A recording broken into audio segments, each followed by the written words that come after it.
Java kusuma sankassa piham maharudim Twendaring serba papagnam Pranatasmi divakaram Namaskar প্ৰিয় বন্ধুসকল মোৰ YouTube channel এষ্ট্ৰছৰগুলো সকলোকে স্বাগতম জনাইছো আৰু আজি যেহেতু জুলাই মাহ আহিছে জুলাই মাহৰ সিংহ ৰাশিৰ ৰাশিফলখিনি মই চমুকৈ কৈ দিম যিসকল জাতক জাতিকাৰ সিংহ ৰাশি তেওঁলোকে চাব পাৰিব গোটেই মাহটো কেনেকুৱা যাব মই কৈ দিম আৰু কি কি কৰিব লাগে মই শেষত প্ৰতিকাৰ অকমান দি দিম এইটো ৰাশিৰ যদি মই প্ৰথমতে চাওঁ ৰাশিৰ আপোনাৰ ৰাশিৰ দ্বিতীয়ত আছে কেতু আৰু যদি চাওঁ ষষ্ঠত আছে শনি সপ্তমত আছে ৰাহু অষ্টমত আছে মংগল আৰু চন্দ্ৰ নৱমত আছে বৃহস্পতি কৰ্মঘৰত আছে শুক্ৰ আৰু ৰবি আৰু একাদশত আছে বুধ এইকেইটা আপোনাৰ ৰাশিত এইকেইটা গ্ৰহ বহি আছে যেহেতু মাহৰ আৰম্ভণিতে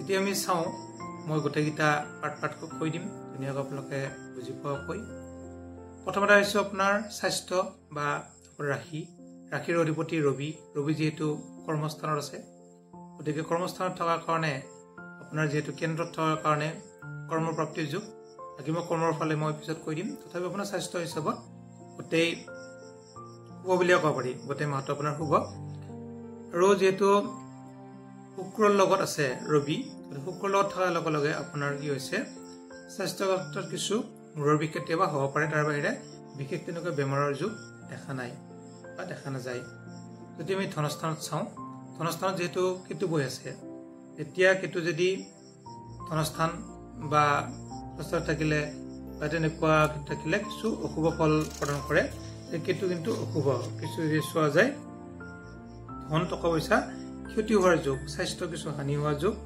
অযথা মানে ভ্ৰমণৰ যুগ আছে কিছু বিবাদ গতিকে হাই কাজিয়া কিছু হ'ব পাৰে টকা পইচাৰ ক্ষেত্ৰত আপোনালোকে টকা পইচাৰ ক্ষেত্ৰত কিছু সাৱধান থাকিব টকা পইচাৰ ক্ষেত্ৰত সাৱধান থাকিলে বেছি ভাল নহ'লে কিন্তু টকা পইচাৰ ক্ষেত্ৰত আপোনাৰ হাই কাজিয়া হ'ব পাৰে গতিকে ধনস্থানত বহুত শুভ নহয় এতিয়া চাওঁ আপোনাৰ ভাতৃস্থানৰ অধিপতি আছে শুক্ৰ যিটো কৰ্মস্থানত আছে গতিকে ভাতৃৰ ফালৰ পৰা আপোনাৰ কৰ্মপ্ৰাপ্তি যুগ আছে আৰু ভাতৃৰো আপোনাৰ ফালৰ পৰা কৰ্মপ্ৰাপ্তি যুগ দেখা যায় যদি আপোনাৰ ভাতৃ আছে ভগ্নী আছে খুৰা ল'ৰা পেহী ল'ৰা এনেকুৱা আছে তেতিয়া কিন্তু তেওঁলোকৰো কিন্তু কৰ্মপ্ৰাপ্তি যুগ দেখা যায় আৰু তেওঁলোকৰ সহায়ৰ ক্ষেত্ৰত তেওঁলোকৰ সহায়ৰ পৰা আপোনালোকে কিন্তু কৰ্মপ্ৰাপ্তি যুগ দেখা যায় আপোনালোকে কৰ্ম পাব তেওঁলোকে সহায় কৰিলে আপোনাৰ ভাতৃৰ সহায়ত গতিকে ভাতৃস্থানৰ অতি শুভ বুলি ক'ব পাৰি এইটো শুক্ৰ কেন্দ্ৰত আছে এতিয়া আহিছো প্ৰাইমাৰী শিক্ষাৰ অধিপতি হৈছে যিহেতু মংগল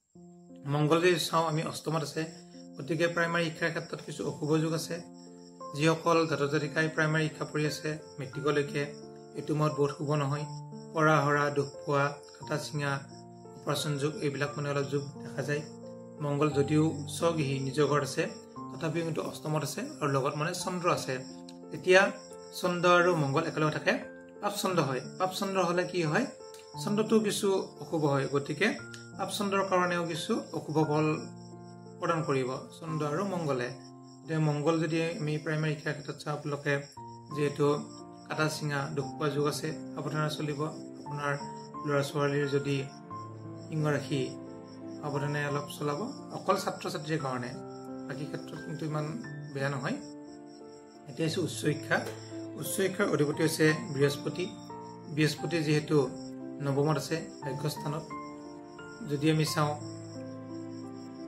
অষ্টম বা নৱম ঠিক তেনেকুৱা সপ্তম তেনেকুৱা যদি আমি চাওঁ মংগল আৰু চন্দ্ৰ যেনেকুৱা কিছু অশুভ ফল প্ৰদান কৰিব ঠিক তেনেকুৱাকৈ যিহেতু ধনস্থানৰ পৰা মই চাইছো ধনস্থানৰ পৰা অষ্টমত ধনস্থানৰ পৰা যেতিয়া অষ্টমত গ্ৰহবিলাক থাকে তেতিয়া মানে পঢ়াৰ ক্ষেত্ৰত মই যিহেতু কৈ দিলোঁ অষ্টম থকাৰ কাৰণে গতিকে মংগল চন্দ্ৰ যেনেকৈ অশুভ ফল প্ৰদান কৰিব বৃহস্পতিয়ে কিন্তু ৰাশিৰ অষ্টম হিচাপত কিন্তু শুভ কিন্তু আপোনাৰ ধনস্থানৰ অষ্টম হিচাপত কিন্তু কিছু অশুভ মই অলপ বেলেগ চিষ্টেমত চাই দিছোঁ আপোনালোকৰ আজি কিছু অশুভ ফল প্ৰদান কৰিব কিন্তু বৃহস্পতিয়ে ধন টকা পইচা অনাত কিন্তু সহায় কৰিব আৰু উচ্চ শিক্ষাৰ ক্ষেত্ৰত কিন্তু আপোনালোকৰ যিসকলে স্কলাৰশ্বিপ বা ঠিক তেনেকুৱা টকা পইচা পোৱা যুগ আছে মানে পাবলগীয়া আছে তেওঁলোকে কিন্তু টকা পইচা পোৱা যুগ দেখা যায় এইটো মাহত অতি শুভ উচ্চ শিক্ষাৰ কাৰণে এতিয়া চাওঁ আমি স্বাস্থ্য যেহেতু মই প্ৰথমতে কৈছিলোঁ স্বাস্থ্যাধিপতি হৈছে বৃহস্পতি। গতিকে বৃহস্পতি যেহেতু কিছু অষ্টম থকাৰ কাৰণে বৃহস্পতিৰ কাৰণে কিছু অশুভ ফল লাভ কৰিব, বহুত কৰ্মত কিছু বাধা লাগিব। গতিকে কিছু ক্ষেত্ৰত আপোনালোকৰ অশুভ থাকিব, পঢ়া হৰা দুখ পোৱা এনেকুৱা যোগ থাকিব পাৰে। হ'লেও বৃহস্পতি গুৰু হিচাপে বহুত বেয়া নকৰে। গতিকে তেনে ক্ষেত্ৰত বৃহস্পতি কিন্তু শুভ ফল প্ৰদান কৰিব। এতিয়া হৈছোঁ সপ্তমত আছে শনি। এতিয়া ৰাশিৰ অধিপতি যিহেতু ৰবি আৰু সপ্তমত শনি আছে, আপোনাৰ ৰাশিত শনিয়ে দৃষ্টি দিছে, শনিয়ে মানে দেখা পাই আছে। যেতিয়া শনিয়ে দেখা পায় তেতিয়া কিন্তু কিছু অশুভ ফল প্ৰদান কৰে। গতিকে ঠিক তেনে ক্ষেত্ৰত ষষ্ঠপতি সপ্তমত যদিও কেন্দ্ৰত আছে, ষষ্ঠপতি সপ্তমত থাকিলে কিছু অশুভ ফল প্ৰদান কৰে। কৰ্মবিলাকত বাধা, গতিকে কৰ্মত বাধা, বিবাহত বাধা, এইবিলাক মানে অকণমান অশুভ যোগ চলি আছে। যদিও স্বগৃহী নিজৰ ঘৰত আছে, গতিকে নিজৰ ঘৰত থাকিলেও বহুত শুভ নহয়। আপোনালোকে পাৰিলে শনিৰ কাৰণে কিছু সৰু সুৰা প্ৰতিকাৰ কৰিব, তেতিয়া কিন্তু শুভ ফল লাভ কৰিব। এতিয়া হৈছোঁ ৰাহু যিহেতু অষ্টমত ৰাহু আছে, ধনস্থানৰ পৰা সপ্তমত, গতিকে অষ্টমত ৰাহু থকাৰ কাৰণে কিছু মানসিক সমস্যা আৰু পেটৰ কিছু গণ্ডগোল হ'ব পাৰে। পেটৰ সমস্যা, গেষ্ট্ৰিক, হজম নোহোৱা, গতিকে তেনেকুৱা পেটৰ বিষ, পেটৰ অসুখ এইবিলাক মানে হোৱা দেখা যায়। এতিয়া হৈছোঁ ভাগ্যৰ ঘৰত যদি আমি চাওঁ, যিহেতু ভাগ্যাধিপতি মংগল স্বগৃহী, মংগল যেতিয়া স্বগৃহী থাকে তেতিয়া কিন্তু শুভ ফল প্ৰদান কৰে। মই অলপ আগতে কৈছিলোঁ পঢ়াৰ ক্ষেত্ৰত কিছু অশুভ থাকিব, পঢ়াৰ ক্ষেত্ৰত অশুভ থাকিলেও আপোনাৰ কিন্তু ভাগ্যৰ ক্ষেত্ৰত শুভ। মাটি বাৰী যদি কাম কিবা কৰিবলগীয়া আছে, মাটি বাৰীৰ কামত আগবাঢ়িলে কিন্তু শুভ ফল লাভ কৰিব। মাটি বাৰীৰ কামত যিসকলে মাটি বাৰীৰ কাম কিছু ফাঁচি আছে বা হোৱা নাই, আৰু যিসকলে বেপাৰ বাণিজ্য কৰে তেওঁলোকৰ কাৰণে কিন্তু শুভ দিন বা শুভ যুগ, অতি শুভ। গতিকে আপোনালোকে শুভ ফল লাভ কৰিব। গতিকে এতিয়া চোৱা যায় আপোনালোকৰ কিন্তু অতি শুভ বুলি ক'ব পাৰি। এতিয়া কৰ্মক্ষেত্ৰত যদি আমি চাওঁ, কৰ্মক্ষেত্ৰত যিহেতু অধিপতি শুক্ৰ একাদশত আছে, শুক্ৰ যেতিয়া একাদশত থাকে অতি শুভ ফল প্ৰদান কৰে। গতিকে একাদশত থকাৰ কাৰণে আপোনাৰ আয় বৃদ্ধি যোগ দেখা যায়, ইনকাম হ'ব, টকা পইচাৰ ক্ষেত্ৰত শুভ হ'ব। বৃহস্পতিয়ে ইনকাম দিব, যিহেতু বৃহস্পতি গুৰু ভাল ঠাইত বহি আছে। এফালে যদিও কিছু অশুভ ফল লাভ কৰিছিল, তথাপিও কিন্তু টকা পইচাৰ ক্ষেত্ৰত অতি শুভ, টকা পইচা বহুতখিনি লাভ হ'ব। যেনেকৈ নহওক টকা পইচা অহা যোগ দেখা যায়। ইনকামৰ ক্ষেত্ৰত যিহেতু ৰবি আছে, গতিকে তৃতীয় ষষ্ঠ একাদশত যেতিয়া ৰবি থাকে তেতিয়া কিন্তু শুভ ফল লাভ কৰিব পাৰে। মই লগতে কৈছিলোঁ দশমত কৈছিলোঁ আপোনালোকৰ ধনস্থানৰ পৰা দশমত, ৰাশিৰ পৰা নহয় ধনস্থানৰ পৰা দশমত, সেই হিচাপত আপোনাৰ কৰ্মপ্ৰাপ্তিৰ যুগ। আৰু ৰাশিৰ পৰা একাদশত ইনকাম, আয়, প্ৰাপ্তি, যিকোনো টকা পইচা, ভালপোৱা, প্ৰেম বিবাহ এইবিলাক আপোনাৰ প্ৰাপ্তি যুগ দেখা যায়। গতিকে এইবিলাকৰ ক্ষেত্ৰত অতি শুভ। এতিয়া খৰচৰ ঘৰত যদি আমি চাওঁ, খৰচৰ ঘৰত বহি আছে বুধ আৰু অধিপতি চন্দ্ৰ যিহেতু ভাল ঠাইত যদিও নাই, তথাপি কিন্তু চন্দ্ৰই শুভ ফলে প্ৰদান কৰিব। মানে খৰচৰ ক্ষেত্ৰত আপোনালোকৰ টকা পইচা খৰচ বহুত বৃদ্ধি হ'ব, বৃদ্ধি হ'লেও ভাল কামত টকা পইচা যাব। গতিকে ঠিক তেনেকুৱা চিন্তা কৰাৰ কোনো কাৰণ নাই। এতিয়া সৰু সুৰা এটা প্ৰতিকাৰ, আমি প্ৰতিকাৰ হিচাপে যদি চাওঁ, আপোনাৰ গোটেই মাহটোত 14 তাৰিখৰ পৰা কিছু অকণমান অশুভ হ'ব পাৰে।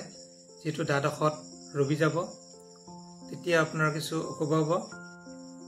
আৰু যদি চোৱা যায় মংগল যেতিয়া আপোনাৰ বৃষ ৰাশিত প্ৰৱেশ কৰিব, তেতিয়া কিন্তু অলপ অশুভ ফল আপোনালোকে প্ৰাপ্তি কৰিব। গতিকে পাৰিলে আপোনালোকে 14 তাৰিখৰ পিছত ৰবিৰ কাৰণে সৰু সুৰা এটা প্ৰতিকাৰ কৰিব। বেলৰ শিপা ধাৰণ কৰিব পাৰে। আগৰ ভিডিঅ'ত মই আপোনাৰ প্ৰতিকাৰবিলাক গোটেই কৈ দিছোঁ, এতিয়া আৰু মই দ্বিতীয়বাৰ নকওঁ, আপোনালোকে আগৰ ভিডিঅ' চালে পাই যাব। ধুনীয়াকৈ মই কোৱা আছে গোটেইকেইটা গ্ৰহৰে প্ৰতিকাৰ। ৰবিৰ অকণমান প্ৰতিকাৰ কৰিব, আৰু পাৰিলে শনিৰ অলপ প্ৰতিকাৰ কৰিব। এইটো শনি আপোনাৰ সপ্তম, মই আগতে কৈছোঁ সপ্তম শনি খুৰা মানে ভৰি খুৰা নহয়, কামবিলাকত বাধা। গতিকে কামবিলাকত যিহেতু বাধা, গতিকে আপোনালোকে পাৰিলে শনিৰ অলপ প্ৰতিকাৰ কৰিব। শনিৰ প্ৰতিকাৰ কৰিলে আপোনালোকে বহুতখিনি লাভান্বিত হ'ব। যিসকলৰ কৰ্মত কিছু সমস্যা হৈ আছে তেওঁলোকক কিন্তু শনিৰ প্ৰতিকাৰ কৰিব। শনি 4টা 5টা ঠাইত দেখা পায়। যিটো ৰাশিত থাকে তাৰ আগৰ ৰাশি, পিছৰ ৰাশি, নিজৰ ৰাশি, সেয়া 3টা ৰাশি। আৰু সপ্তমত দেখা পায়, তৃতীয় আৰু দশমত দেখা পায়। গতিকে এইকেইটা ঘৰত তৃতীয় আৰু দশমত যেনেকৈ দেখা পায়, সপ্তমত পুণ্য দৃষ্টি পৰে চিধা চিধিকৈ। গতিকে পাৰিলে যিহেতু আপোনাৰ ৰাশিত পুণ্য দৃষ্টি পৰি আছে শনিৰ, আৰু শনি আৰু ৰবিৰ দুটা শত্ৰু, গতিকে আপোনালোকে পাৰিলে শনিৰ প্ৰতিকাৰ কৰিব। যিমানখিনি পাৰে শনিৰ প্ৰতিকাৰ গোটেই সহজ।